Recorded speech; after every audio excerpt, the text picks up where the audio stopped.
destinado 3 clases para el tema de suturas. El día de hoy es una clase, yo considero como introductoria. Vamos a revisar el tema de suturas en relación a la información que necesitamos para la práctica como tal. Acabo de enviar a la presidente o presidenta lo que es el resumen de los materiales que deberían ir buscando, ¿sí? Me gustaría que esta semana lo consigan ya, probablemente, y el plan es realizar la práctica la siguiente semana. Entonces, por favor, consigan, no son muchas cosas que necesitan y realmente hay varios lugares donde lo pueden conseguir. Entonces, espero que estos días puedan organizarse y los puedan adquirir o pedir prestado, si tienen, o si algún familiar les puede prestar algo del material que es odontólogo. Lo único que es importante es que recuerde que tienen que traer el material limpio, y en este caso, si es un material usado, tiene que ser esterilizado previo a la utilización. Ahora, ya viendo lo que es el tema de clases, el contenido en sí de todo este capítulo, que es largo, como mencioné, de suturas, vamos a hablar de los objetivos de la sutura, de los tipos de hilo, de los tipos de aguja, de las propiedades de los hilos, del instrumental, de los principios de las suturas y de las técnicas de las suturas. Entonces, aquí podemos ver en el resumen que les muestro aquí de una tarjetita, observamos el diámetro de la sutura, el tipo de sutura, la longitud de la sutura, el tipo de curvatura y el tipo de radio que tiene la sutura. Vamos a ir revisando. El término como tal se utiliza al material que vamos a emplear al momento de ligar o amarrar vasos o aproximar tejidos, ¿no? Ha sido identificada ya desde mucho antes de la medicina moderna y se ha utilizado en base a lo que son hilos y fibras de animales. Tenemos varias culturas, principalmente de Medio Oriente, que hemos visto que son las civilizaciones antiguas, en los cuales ya han empleado diferentes tipos de materiales. Por ejemplo, el papiro de Smith ha utilizado la miel, utilizando la capacidad que la miel no se contamina, es una de las cosas importantes, y también genera una adhesión, ¿no?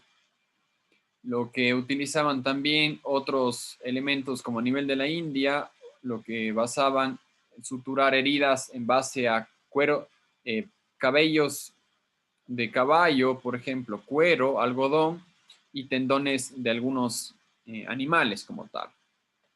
Entonces, varias culturas ya han venido tratando y se dieron cuenta de que es importante cerrar una herida e inmovilizarla para el proceso de cicatrización. Ahora, ¿cuál es el objetivo que tenemos al momento de suturar una herida? La idea y el objetivo es posicionar y mantener firme un colgajo luego de un procedimiento quirúrgico, y al momento de mantener firme vamos a apoyar a que el paciente presente un confort, o sea, el paciente pueda desarrollar su día a día cercano a lo normal. Obviamente un paciente tiene que tener los cuidados en cuanto a actividad física, algún tipo de movimiento, y en caso de cirugías de la boca, un tipo de dieta. Destinar lo que es una sutura va a permitir también un bloqueo mecánico y va a dar estabilidad a lo que es la hemostasia de una herida, que es el paso inicial en el proceso de reparación de la misma. Si logramos realizar una adecuada aproximación y una colocación borde a borde, vamos a permitir que la herida cierre de forma correcta y cierre en una primera intención. Cuando hablamos de suturas, estamos en relación a dos elementos diferentes que se juntan en una estructura como tal. Estos elementos son la aguja y el hilo de la sutura. Uno pensara que el hilo en la sutura es algo sencillo, pero realmente se incorpora mucha tecnología y ha ido variando a lo largo del tiempo y cada vez hay más variación con respecto a ella. Hablando ya propiamente de la aguja tenemos que se considera una longitud como tal. Normalmente la aguja que usamos en odontología va entre 12 y 16 milímetros, es el tamaño estándar o tamaño promedio, diré. Tenemos una punta que varía dependiendo de la necesidad y tenemos una conexión final, que actualmente casi todas las conexiones finales es una continuación del hilo. Y en el pasado sí teníamos lo que era una conexión de adaptación en la cual se montaba el hilo dentro de la sutura.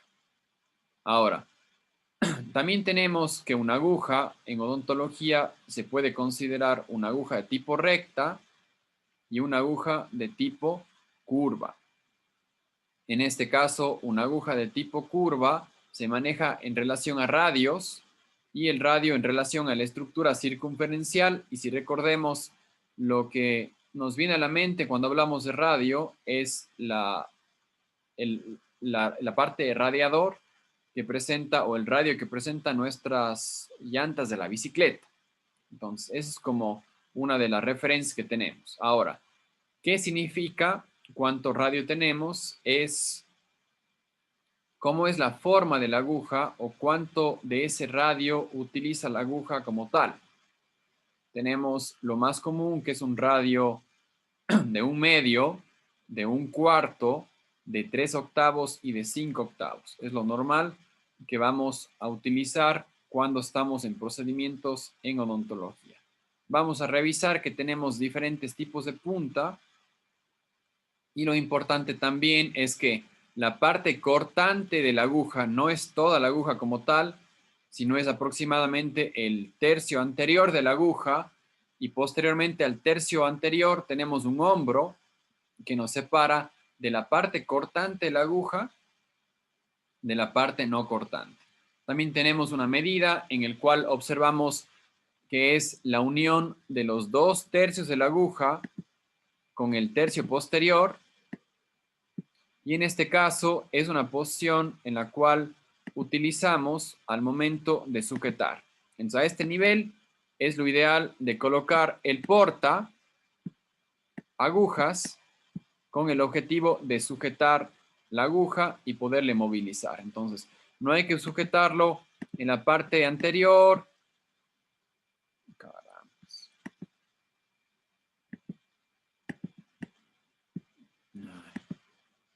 No hay que sujetarlo. Caramba.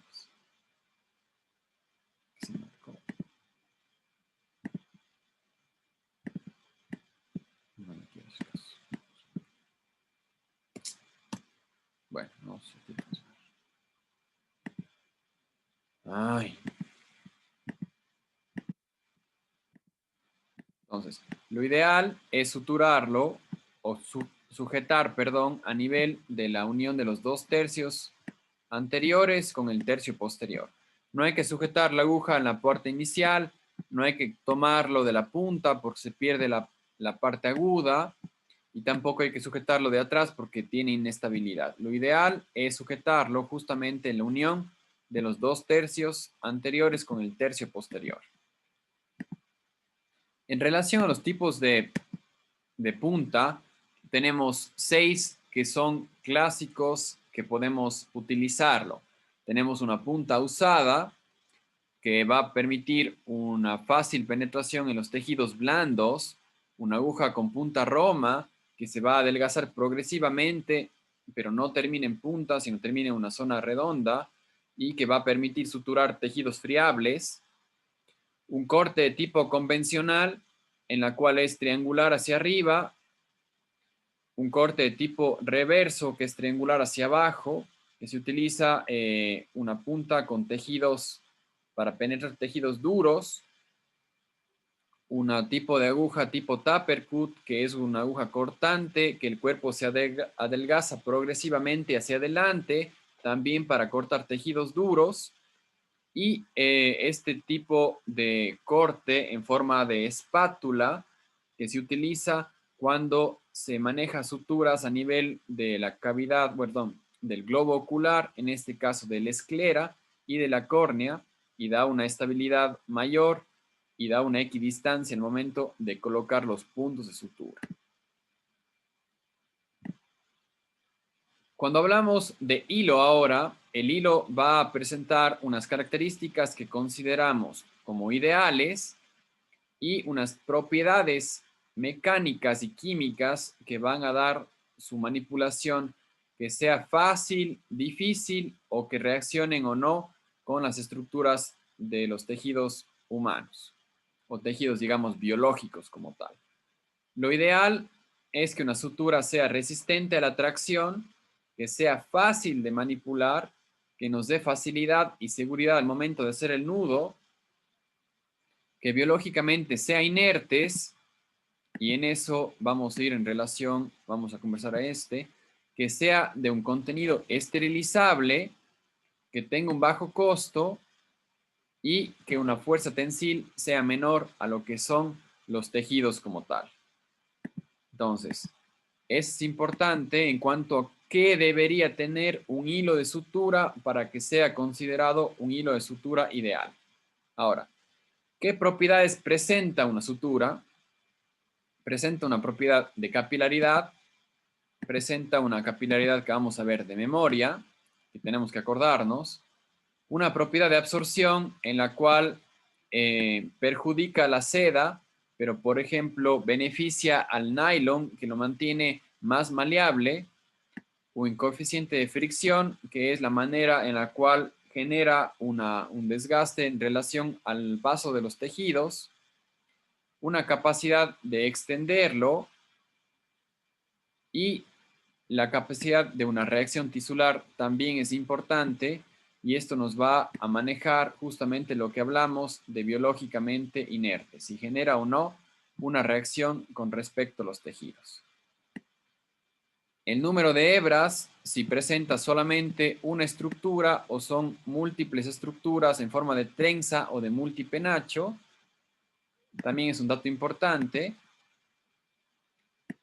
Y recordando que la fuerza tensil debe ser menor al tejido para que no se desgarre y el calibre va a depender de la estructura que queramos suturar. Si es córnea, usaremos un hilo delgadito tipo 8. Si es, por ejemplo, piel del párpado, probablemente de un tipo 6. Y en la cavidad oral normalmente manejamos diámetros del 4 al 5. ¿Cómo se categorizan estos diámetros? Nos van a estabilizar mediante una norma creada por la USP de Estados Unidos, en la cual establece un calibre 0, que es el calibre estándar que presentan, en este caso un diámetro 0, en el cual es lo estándar. Ahora, mientras aumenta el número, aumenta el valor, aumenta el tamaño, y mientras disminuye el número y disminuye el número, aumentando el número de ceros, disminuye el tamaño. Entonces, cuando hablamos de un hilo 1, es un hilo grande, y cuando hablamos de un hilo 3 ceros, estamos hablando de que este simboliza a esto, o en ocasiones se le puede simbolizar como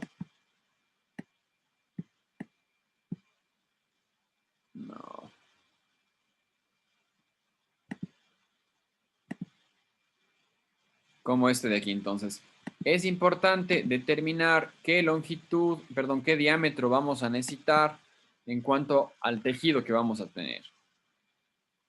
Entonces, es importante un poco relacionar a la fuerza y la resistencia que tenemos en el uso de un tejido. Mientras más fuerza necesitemos, va a ser un calibre más grande, mientras menos fuerza, un calibre más pequeño. Recordando el principio de que el hilo de sutura debe tener una fuerza menor que el tejido, de lo contrario lo desgarra. Tenemos una clasificación general basado a lo que es cómo se clasifican los hilos como tal. Va a clasificarse según su origen en artificiales y sintéticos o naturales. Naturales vamos a clasificarlos en forma natural, perdón, en forma animal y vegetal. Según su acabado industrial, vamos a tener que tienen una fibra o varias fibras, en este caso monofilamento o multifilamento, Según su relación con el organismo, vamos a tener unos hilos que son absorbibles o no reabsorbibles, o hilos que se tengan que retirar y hilos que no se tengan que retirar.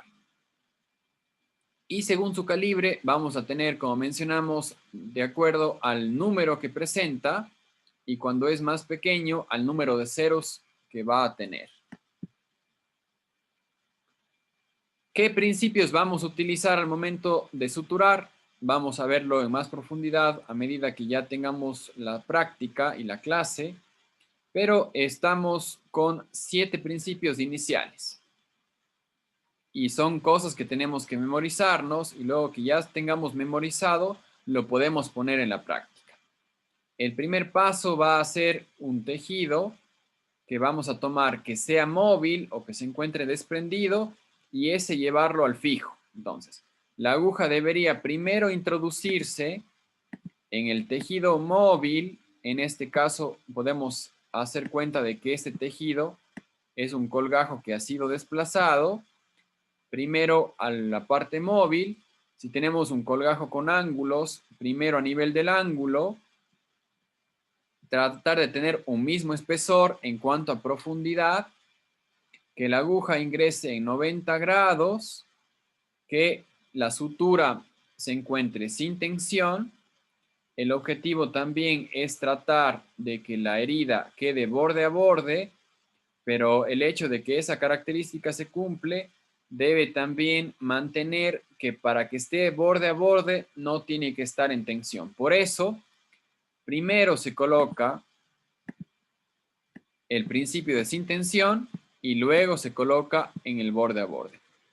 No podemos lograr un borde-borde con tensión, porque se desgarra. ¿Cuál es el problema grande? Justamente eso, que se puede desgarrar o podemos generar un tejido con isquemia que termine necrosándose.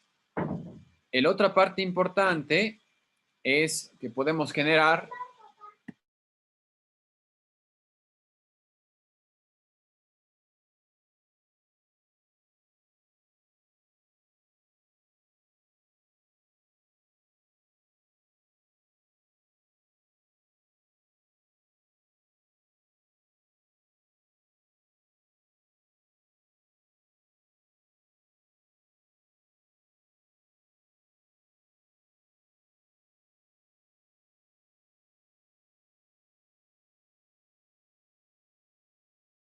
perdón, continuemos. Entonces, revisando la parte general de los principios. El primer principio es llevar a cabo el borde móvil del colgajo hacia el borde fijo. Si tenemos una herida en forma de ángulos, deberíamos primero llevar la sutura a nivel de los ángulos, tratar de mantener un mismo espesor. Lo ideal es que la aguja ingrese a 90 grados con el objetivo de cuando ingrese corte. En este caso tenemos un tejido que sería horizontal y la aguja debería entrar a 90 grados con el objetivo de que corte el tejido. Si tenemos una herida que se encuentre o presente ángulos, en este caso una herida de forma de un colgajo trapezoidal, lo ideal es empezar suturando los ángulos. Si tenemos una herida de una profundidad diferente, digamos una herida que viene un corte, observamos así, al momento de suturar deberíamos tener un mismo espesor. O sea, tratar en este caso que la profundidad de la herida en la cual se corte sea la misma en ambos lados. Tenemos excepciones que vamos a revisar y también haya una misma distancia entre el borde de la herida y la entrada de la herida. Esto como principio y puede ir cambiando. Ahora, lo otro que les mencioné que es importante es que la herida se encuentre sin tensión. Entonces, si tenemos una herida que se encuentra así y queremos suturar, hacemos por ejemplo un punto en X en este caso y logramos que la herida termine así, de borde a borde, pero lo que observamos es que se convierte, hay una zona isquémica en los bordes. Esto puede generar que la sangre no llegue de forma correcta porque está muy presionada la herida y termine necrosándose la herida. Entonces es importante justamente, el primer parámetro es sin tensión. Si logramos obtener esto sin tensión, es lo ideal. No siempre se puede. Entonces, es preferible en ocasiones, cuando no logramos dejar una herida que inició así, con una aproximación mayor,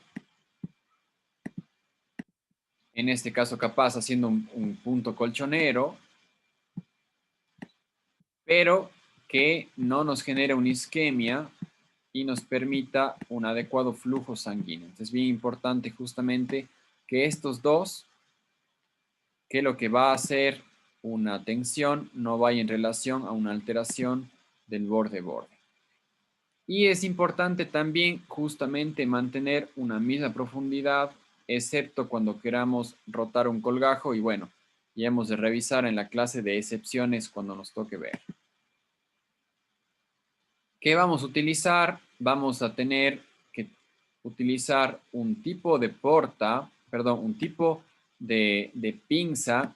En este caso es una pinza de disección que se llama Adson Brown y que tiene como características que presenta una estructura recta, pero en la zona de los dedos es un poco más grande y en la parte del detalle hay tres tipos de terminaciones. Una terminación de forma, se considera como plana, aunque tiene indentaciones muy pequeñitas. De la zona de dientes, ¿no es cierto? Tiene dos dientes, un diente superior y un diente inferior, en la cual se agarra el tejido, y esta es la que necesitamos comprar. Con esta vamos a utilizar en la práctica, y esta es una forma en la cual tiene indentaciones pequeñas en los cuales se sujeta el tejido, y este realmente no es recomendable para el manejo de los tejidos en odontología, y este se puede utilizar en piel, entonces tampoco es recomendable para utilizar en odontología. Este de aquí es el mejor porque lo mantiene estable el tejido y no daña el tejido como tal. Lo otro que vamos a buscar es el portaagujas. El que a mí me gusta es el portaagujas tipo Mayo. Hay diferentes tipos. El Mayo me gusta, y me gusta de longitudes 12 y de 14. Podemos comprar también de 16, pero me parece a mí incómodo. Y lo que le diferencia al portaagujas de instrumentales parecidos justamente es el tipo de cabeza que maneja, que es una cabeza como plana, y un portaagujas va a tener una característica que tiene una terminación diferente a estas, y es una terminación lineal con el objetivo de que estas irregularidades permitan estabilizar la aguja como tal. Hay otros tipos de portaagujas que van a tener terminaciones muy finitas, que son para hilos delgados, y tenemos que utilizar como el estándar que nos sirva para agujas de calibre de 12 o 16 para que no se salgan. Si usamos un portaagujas diseñado para agujas muy pequeñas, vamos a tener mucha inestabilidad.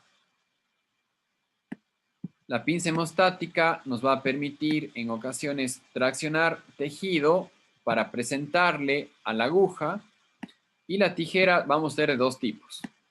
Una tijera que es una tijera de uso de tejidos, y una tijera para sutura. Son los dos tipos de tejido, de tijeras que tenemos que conseguir. Para la práctica necesitamos solamente comprar la tijera de sutura.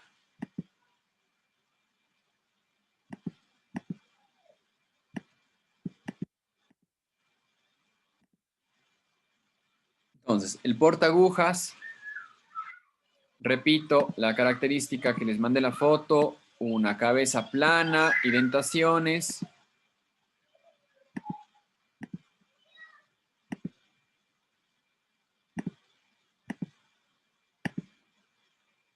La sutura, las recomendadas que habíamos conversado, es una sutura de tipo 3 ceros, de seda, es la que es más fácil manipular.